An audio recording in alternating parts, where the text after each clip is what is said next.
What weird thing would you make socially acceptable if you could? Asking a potential employer what the salary for a position is before jumping through 50 hoops with the application interview process only to find out the pay is crap. Calling out customers for being rude. I had a job as a teller at a credit union back in college, and I will always say the manager I had was one of the best I've ever had. I once had a lady who kept asking me for a new credit card and handed me her debit card. I looked on her account and said, there is no credit card. There's a debit card, which is what this is. But that's the only card on this account. I can issue you a new one, no problem. But if you want a credit card, you'll have to fill out an application. She was adamant that what she had was a credit card. No matter what I told her, she said it was a credit card and demanded a new one. At one point she said, "Are you stupid or something?" To which my manager overheard and pushed me out of the way and said, "You will not speak to him that way, and if you're going to continue behaving this way, you're going to have to leave. I will not tolerate you speaking to my employees like that." I wish more managers were like her. Destroy the thought of the customer is always right. Draping myself in velvet. A George. Divided against itself. Cannot stand. I'm a guy and I get a lot of flack for complimenting people's clothing. I don't think it's weird, but apparently it means I must like men. If you got nice shoes, I'm going to say they are nice shoes. As a woman who is dating a man who is very fashion forward and compliments things like that constantly, I highly encourage this. Compliments from women about your clothes is one thing, because we compliment everything and your dog, but from a man, just hits different. Being able to move your body more in everyday situations. It is often socially expected to sit and wear clothing which makes it impossible to move. I would like to be able to randomly squat, stretch and the like. Complimenting other men. Nice cock. Thanks. It helps get the hens to lay. Being able to be honest about how you feel without being bullied or belittled. Being able to sit in silence with someone without it being awkward. People shouldn't feel obligated to come up with conversation. It makes interacting stressful. I do not believe in awkward silences. Talk about something when it comes to you, and conversations will feel way more real and interesting when you're able to sit in silence with someone comfortably. I feel it shows you enjoy their company. Me and my best friend sometimes do this. We order food a lot and find a deserted place, usually the roof of some building, and just sit there eating.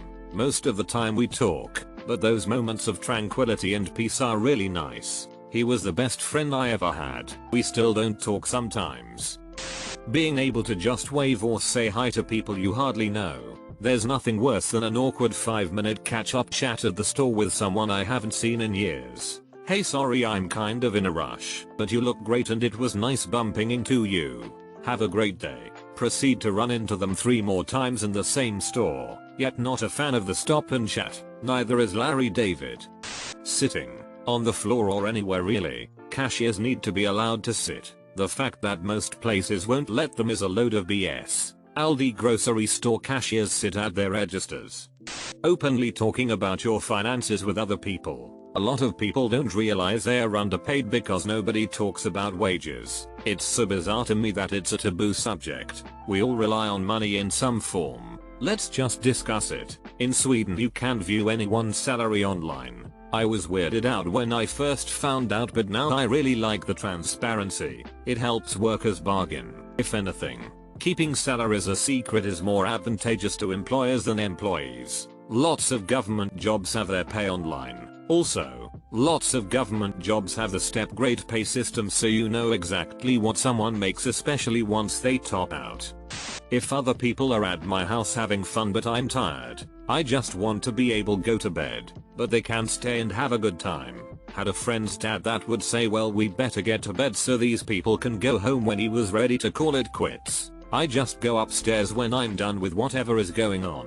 The wife is the social butterfly and remains to entertain. It's usually about the time the drama starts or the kids start getting whinny. I'm an introvert, so she counts it as a win when I drop in to say hi. My dad doesn't say anything at all. He just disappears. Later, you'll find him watching reruns of CSI Miami in his room munching on gummy candies. He doesn't care. The Peter principle needs to end. Not all good work should be rewarded with a promotion.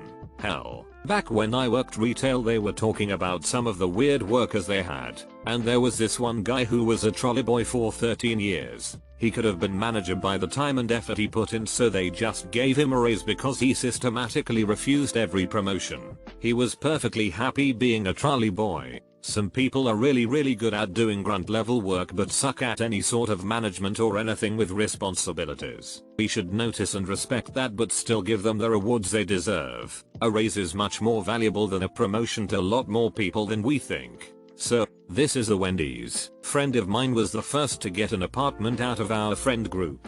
We all would hang out there all the time and just do whatever, even after she had to sleep early for work the next day. Sometimes she'd wake up early and all of us would still be awake doing who knows what, but it was just pretty casual. At some point she made copies of her front door's keys for us lol. This was me. I got kicked out at 17, got a rent house to myself with my grandpa's help. All my friends came over when they were displaced during Hurricane Harvey. I had 8 high schoolers not including myself sleeping in my little 2-bedroom 800 square FT slum for at least 2 weeks. For a couple years I let a lot of homeless troubled teens I'd went to school with have a roof to sleep under, a shower to wash up in, and sometimes food to eat. When I was actually able to feed myself lol. We all struggled together. Sounds like she is there for you when the rain starts to pour. I would like to make it socially acceptable to tell employers that you're only in it for the money, and it being a legitimate answer. What am I supposed to tell employers? That I have always wanted to work at a part-time job and get yelled at by Karens so I could just make ends meet? Yes. Like you have to act like your 9-5 job is your passion and comes before everything else. I'm an executive assistant because it's easy and decent pay. That's it. No passion. Not my dream. Just a job. I started a new job in June and would have weekly check-ins with my boss since we're all working remotely. She asked me if I'm enjoying my new responsibilities, and I answered enjoy is a relative term. I don't dread turning on my computer in the morning. Luckily, that made her laugh. Like, it's government contracting. It's not fun and it's not my passion. It's effing nobody's passion.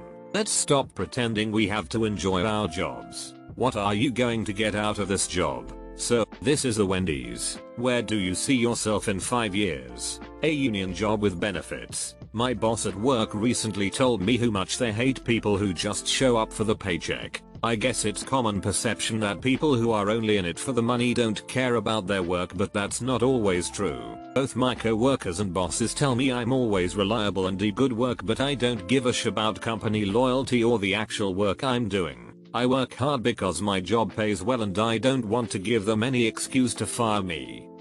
People in the service industry should be able to tell a customer when they are being an a-hole. My old boss from when I worked retail flat out told me on my first day that so long as I wasn't being a total dick, he would always have my back if a customer was being an a and I didn't bend over backwards for them. He banged a few people from the store over their antics while I was there, and blew a couple Karens' minds when he told them to shut up and act their rage when they tried their usual screaming fest. I loved that job. That's awesome. When I was a lifeguard my boss was the same way. Thankfully in that line of work the customer isn't always right, but it was still a great feeling to know your job wasn't at risk if Karen went berserk. I once had a guy totally flip his lid because a new cashier took his money 10 minutes before free swim started, but I wouldn't let him and his daughter in the pool because it was still lap swim. He ended up storming into my boss's office and complaining for over 15 minutes. Afterwards my boss called me in and said, if anyone asks, I'm reprimanding you. Great job handling that situation. Keep up the good work. Having your work ethic, not your kissing skills, prioritized and appreciated, both in jobs and school. Eating alone at a restaurant or a solo movie trip, I mean, sort of limited now due to COVID, but before COVID, when people would hear of me doing that, they said they felt terrible and how depressing that sounds. I'm like, UHHY, just another day for me. Doesn't feel weird or anything. It's quite nice to get away from constant chats and have a nice quiet meal while being out and about. I just ate at the bar. Pretty much every place lets you do that. You can watch TV, look at your phone and have a meal in peace. I used to do this before going to see a movie alone. I loved it. I really miss a nice solo night out to recharge. I'm literally my favorite person to hang out with. I used to worry about that when I would be out of town working. I always thought that I was being judged lol. Then I realized that I enjoyed it. The solitude of enjoying a meal and my thoughts. On the plus side, no one knew who I was, so why would I care? Short naps at work. Happily, now that I work from home, thanks COVID, this has become a reality for me. I am not a big napper, but I get cold a lot, so I love working at home and taking a hot bath while watching a tutorial about something I have to build for work and clocking it. I am hoping when things get back to normal, they'll be more open to us WFH more. Work naps and weird, it's where you have them.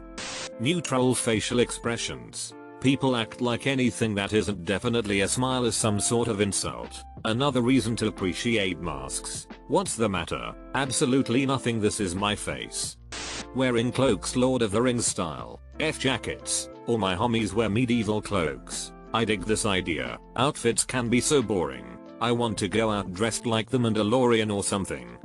Taking a social time out without having to smoke or occupy the bathroom. My work day is 6-8 hours. It's an open plan office. Lunch is social, and I have at least an hour commute per day. That's at least twice my maximum social energy per day. Commenting on this while occupying my work's restroom to take a break from people. Really wish I could just tell my boss, I need a few minutes. Please do. Take a walk. That's what I do now. I just bring a protein shake and walk around the lovely industrial area my workplace is in lol. Similarly, not being expected to socialize with co-workers during my lunch hour. I desperately need the alone time to recharge. But I'm sure people think I'm an antisocial a-hole because I'll straight get up and walk out if someone comes in the kitchen while I'm there. I'll greet them quickly and be nice. But I have phobia for the inevitable small talk starts, or I'll lose my I eat in my car to avoid small talk.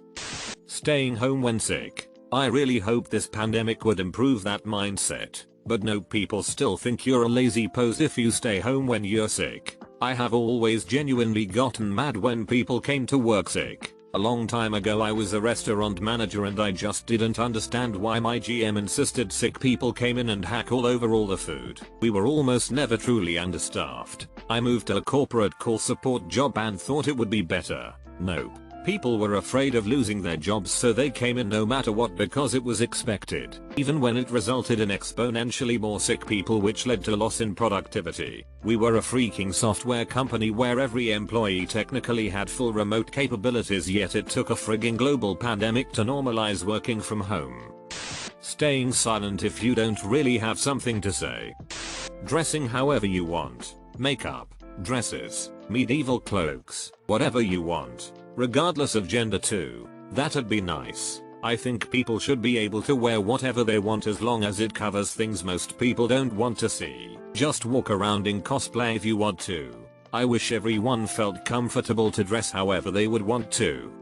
4-day work weeks. This is madness. There seems to be more people excited about wearing capes than implementing 4-day work weeks. We need a 32-hour work week with no pay cut. I think productivity would stay the same.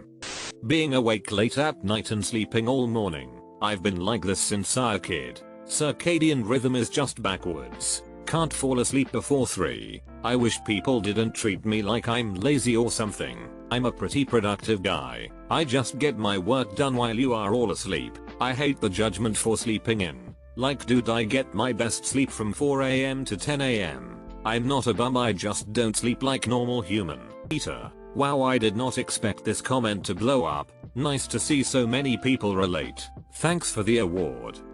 Staying completely silent in other people's company. It's nice that it's completely accepted and really common here in Finland since everyone hates small talk. Finland sounds effing amazing. I do this and I find it makes the other person very uncomfortable. I just have trouble keeping a conversation going. I'm the same way. I also find when people push conversations we end up talking about stupid stuff I don't care about. What's so bad about sitting quietly and just relaxing?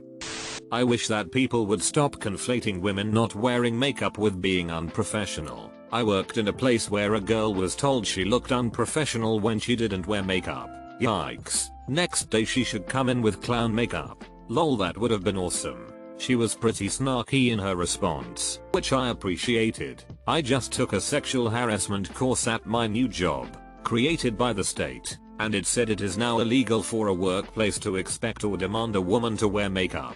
Something about gender roles and gender-based discrimination blew my mind. Yes, siestas. In the middle of the workday.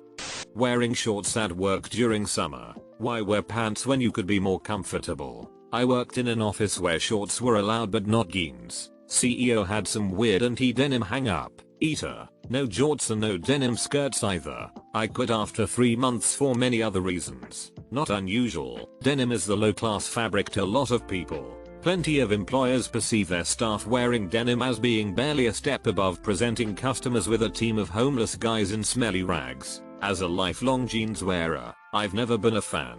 Fortunately, I now have work with no dress code. Wearing nicer clothes than normal for no reason. Yes, I'm usually in jeans and a t-shirt at work. Yes, today I decided to wear a suit. No, I don't have a job interview or have to go to court. Sometimes I just want to dress up. No reason. Just for myself. I live in a small town and people actually wear their pajamas out to the store. When I used to go to the bar, I'd be the only one in heels. I love going to the city so I can dress nice and not be stared like I'm odd and feel like I'm trying too hard. Running in public to get to places quicker. Just look at your watch every so often. People will assume you are running late for something. Back when I actually went to the office in the city, I remember seeing this one woman a few different times running, and not in your typical running clothes but in a business suit during your typical rush hour times. The first time I thought she must be late to something. A few more times and I thought, wow, this lady is always late. Finally, I just decided she must just like running to from places. She must be the player character in an RPG, or skipping to get somewhere. Yes, came down to the comments looking for exactly this. I would love to normalize skipping as a mode of movement for people over the age of 10. It is faster than walking, it's fun, efficient, and impossible to feel sad while doing. Walking my pig on a leash. When my dog was a puppy, we met a guy walking his pig on a leash. My dog was so confused. He just rolled over and showed it his belly. I went to a dog park once and somebody there had a pig on a leash. My dog treated it like another dog, sniffed its rear end, and then reacted in the most traumatized and overdramatic fashion I've ever seen. Jumping back, barking a few times, then rubbing his nose on the ground. Apparently if you're expecting dog A, pig A smells really bad. Who knew? Being able to take a day off because you just want to as opposed to having to come up with an excuse. For myself in the UK there's a bit in the leave application for details but everyone leaves it blank. No boss cares unless it might F up a project. The IRS telling you how much you owe in taxes. The IRS wants to do this. They are blocked by lobbying from the tax accounting industry. In virtually every situation in which you ask why aren't we doing this obvious thing that's obviously better, the answer is corporate lobbyists. Hell, the reason daylight savings time isn't permanent, that is, we stop falling back, is largely due to TV lobbyists who wanted to get dark early so we sit at home watching TV. I can believe that. TurboTax spends millions lobbying against it. That's why every tax year I tell all my friends to avoid TurboTax. Frilly dresses for adults. Am I the only one? I loved wearing them at Christmas and Easter as a little girl. Now I feel like I can't get away with it. Satin, lace, pastel colored ruffles, puffy sleeves, embroidered flowers and ribbons, a skirt that flies out when you spin around, maybe even a corset. Looks silly on a grown woman, especially if everyone else is wearing blue jeans and shirts. I sure miss dressing up like that though. Dude, do it. I've been wearing petticoats 24/7 since I was around 15. I'm 36 now. People love it and it can be dressed up or down for various occasions. Usually when someone compliments my dresses, skirts, I'm like, well, watch this and spin for them, always get a oh. Do it. It makes me feel femme and pretty. You can too. Running, jogging rather than speed walking. Sometimes my walk home after I park is like 5 minutes and I'd be there in 2 seconds if I could run without people thinking something is wrong. Just run. No one cares. Just sprint while yelling run. They are coming, while periodically looking behind you. People will be too busy running with you to judge you. Not being always productive and not devoting one's life to making money. It doesn't matter if you get a fancy job running the US Treasury or just spend your time making YouTube videos of Mentos and Diet Coke. Just be who you're meant to be. Men hugging each other often and showing affection. I used to see this when I was younger. Then I think as a society we decided to label such behavior as gay. Capes? No capes. Although I will say, Director Krennic's cape was super fly. I would also accept Stranger's flying cloak, if you've come to bargain. There are many great capes in Star Wars. See also, Lando Calrissian's entire wardrobe. Skipping. It's more fun and energy efficient than running. I sometimes do it when I'm alone, because I like the way it feels. Not drinking alcohol at gatherings. Correcting other people's kids. Not physically, but telling them to quit their bullshit if their parents aren't doing it. Yes, and also being able to comment on parents being negligent with correcting their kids in public settings like restaurants. If your kid is throwing food around and you do nothing to stop it, I want to hold you accountable without you making a scene, please. Probably readjusting your sack. I hate when mine gets stuck in a weird spot but I can't move it until I get home. I thought I was being discreet by putting my hands in my pockets to adjust my nuts, but my sister pointed out that it's obvious as F. I used to straight up do that shit in front of people. Yes, or for women, adjusting your boobs or underwear, or trying to get an itch without appearing to grope yourself. Talking about our mental health issues. We all face some level of depression or anxiety. Why are we lying and pretending to be happy all the time? Classifying women not wearing makeup as lazy, normalizing a fresh face on women, even to formal events. Sure, it looks nice, but can't a lady just rock some nice hair and a fancy outfit, the same way men do? You know that thing we all do where we're walking and suddenly realize we are going the wrong direction or need to change direction. So we stop, pull out our phones, pretend like we read something, and then start walking in a new direction? Yeah right, just start randomly changing directions on the fly. Is this actually a thing? I just turn around. Nobody gives a shot what I'm doing. I'm just some random walking down the street. Why would they care if I turn around? Not wearing a bra. I feel weird, like everybody notices when I don't wear one in public and other women give rude looks. I just wanna be comfortable. My girlfriend used to think that she needed to wear a bra all the time for the same reasons. I had to constantly remind her that all she needed to care about was how she felt. Now bras have become accessories to her outfits. This guy supports. Am I the only who finds bras comfortable? Maybe it's because I don't wear ones that have underwire in them. Introverts being allowed to skip parties without being judged, or just have "I'm sorry, I'm not up for it tonight" be an acceptable answer. I'm an extrovert, but have limited mobility and chronic pain. I've lost friends I thought I'd have forever because they couldn't handle the fact that my joints dislocate for funsies, and sometimes all it takes is a weather change to destroy any plans I had. I got labeled a flake despite the fact that I was literally crying in frustration over missing a night out I desperately needed. It is deeply hurtful. Men should be allowed to express emotions without being seen as weak. It upsets me to see people in pain due to things that aren't their fault. Going out in more costume style clothing. I'm not talking about overpriced Halloween store crap either. I mean being able to walk around in full Victorian era clothing, Jedi robes or good pirate wear. I'm tired of looking normal, damn it. Look at any film of a crowd from before the 50s and you'll feel like you can wear whatever you want now. It was just a sea of people all wearing the same hat.